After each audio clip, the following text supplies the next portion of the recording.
మీకు fatty liver ఉందా? Gall bladder సమస్యలు బాధిస్తుంటాయా? అయితే ఈ ఆహారాలు తప్పకుండా మీ డైట్లో ఉండాలి. 1. ఆకుకూరలు ఫ్యాటీ లివర్ తగ్గించడంలో సహాయపడతాయి, ముఖ్యంగా పాలకూర, మెంతుకూర.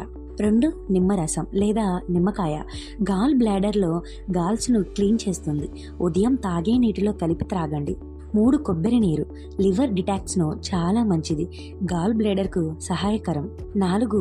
అవాకాడో లేదా నావల్ పండ్లు హెల్తీ ఫ్యాట్స్ లివర్ ఫంక్షన్ మెరుగుపరుస్తాయి. 5. క్యారెట్ అండ్ బీట్రూట్ జ్యూస్ లివర్ని శుభ్రపరచడానికి సహాయపడతాయి. 6. ఆలివ్ ఆయిల్ వేరుశనగ నూనెకు బదులుగా వాడండి, మంచి ఫ్యాట్స్ లివర్ను కాపాడుతాయి. 7. యాపిల్ అండ్ పియర్ పండ్లు ఫైబర్ ఎక్కువ, బిలియరీ సిస్టమ్కు బాగా సహాయపడతాయి. 8. మెంతు గింజలు ఫ్యాట్ మెటాబాలిజం బాగుంటుంది, గాల్ బ్లాడర్కు గుడ్. మరిన్ని హెల్త్ బెనిఫిట్స్ తెలుసుకోవడం కోసం మన ఛానల్ అయితే సబ్స్క్రైబ్ చేసుకోండి.